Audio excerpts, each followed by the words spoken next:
Dear students, so we are going to start with 11th class topic, and very common, it is a part of a mechanics, and very important part which plays a very important role in field of sports, in field of defense, and all the way wherever we are moving. So that is projectile.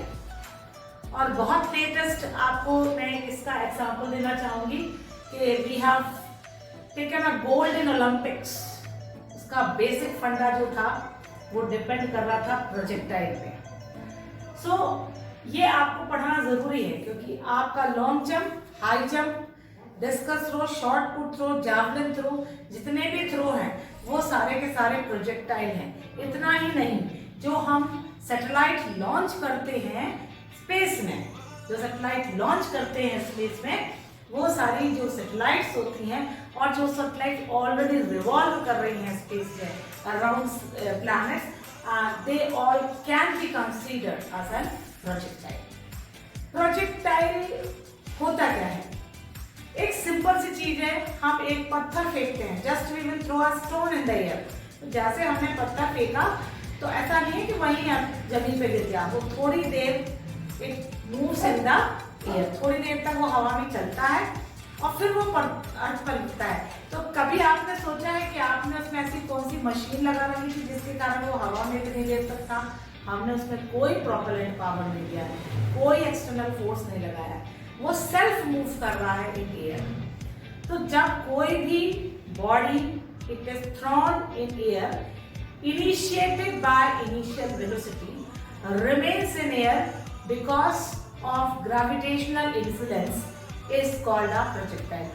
Simple language में, अगर हमने किसी body को हवा में throw किया है या प्रोजेक्ट किया है, उसको सिर्फ हमने इनिशियल वेलोसिटी दी थी, उसके बाद वो अर्थ के ग्रेविटेशनल पुल को कंटिन्यू करते हुए हवा में जाके अर्थ पर गिर रहा है, तो उसको हम प्रोजेक्टाइल बोलते हैं. तो प्रोजेक्टाइल एनीहाउ क्या है? One body. Okay, that is a simple body, any type of body. It is not fitted with any type of machine. उसमें किसी भी तरह की कोई भी मशीन नहीं लगी है, but moves in air. Moves in air for small interval of time.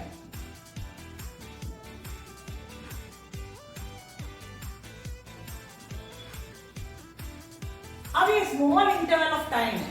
Small interval of time क्यों है?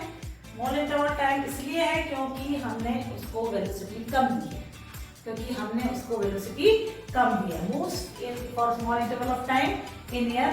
What are the two factors which supports this motion? कौन से दो फैक्टर हैं जो इस मोशन को सपोर्ट कर रहे हैं? ये एक मोशन है इसकी इनिशियल वेलोसिटी, और दूसरा है ग्रेविटेशनल पुल. Gravitational pull. तो ये दोनों एक ऐसे फैक्टर हैं जो उस बॉडी को कुछ समय तक हवा में मूव करने के लिए सपोर्टिव हो जाएंगे. इनिशियल वेलोसिटी जो हमने दी है, it will have two components. उसके भी दो कंपोनेंट हो जाएंगे. इनिशियल वेलोसिटी, क्योंकि हम पढ़ रहे हैं मोशन इन अ प्लेन, और जब हम मोशन इन अ प्लेन पढ़ रहे हैं तो इसका मतलब इसके पास दो, इसका जो मोशन है वो दो कार्टेशियन कोऑर्डिनेट से ही एक्सप्रेस होगा. एक कार्टेशियन कोऑर्डिनेट एक्स कंपोनेंट होगा, दूसरा कार्टेशियन कोऑर्डिनेट वाई कंपोनेंट होगा. तो जब अगर बॉडी एक ही समय पर साइमल्टेनियसली एक्स के अलोंग भी मूव कर रही है और वाई के अलोंग भी मूव कर रही है, तो बहुत छोटी सी चीज है, इसके पास वेलोसिटी के भी दो कंपोनेंट होना चाहिए. तो वेलोसिटी जो हमने इनिशियली प्रोवाइड करी थी, that will be also converted to ux and uy. एक वेलोसिटी कंपोनेंट उस बॉडी को एक्स एक्सिस के अलोंग मूव करवाएगा, दूसरा कंपोनेंट उसको वाई एक्सिस के अलोंग मूव करवाएगा.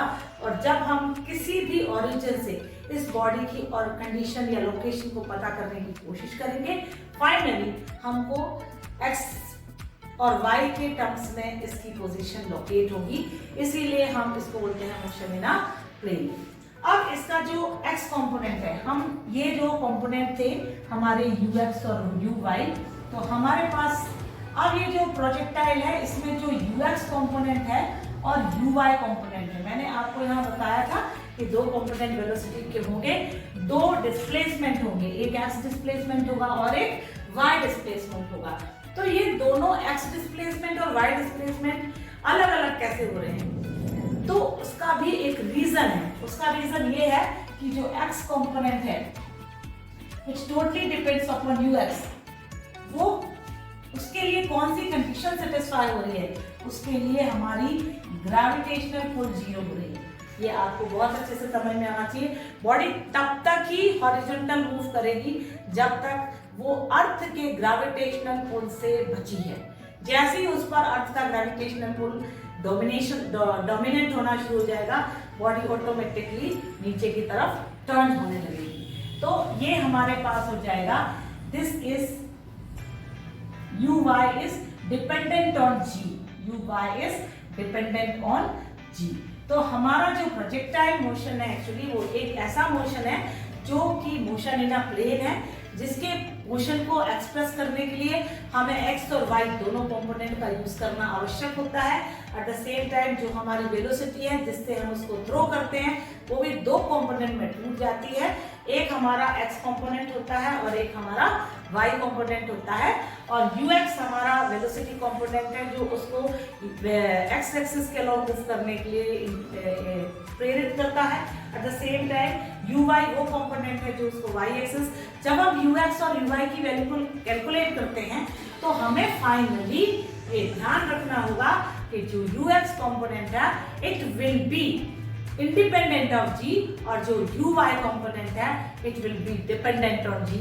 एट द सेम टाइम जब हम x कंपोनेंट निकालेंगे हॉरिजॉन्टल कंपोनेंट ऑफ मोशन और हम y कंपोनेंट निकालेंगे वर्टिकल कंपोनेंट ऑफ मोशन, तब भी हमें ये देखना होगा कि जो ux कंपोनेंट है it will be independent of g और जो y कंपोनेंट होगा वो डिपेंडेंट ऑन g। और इसी पर्टिकुलर प्रिंसिपल को हम बोलते हैं फिजिकल इंडिपेंडेंस ऑफ मोशन।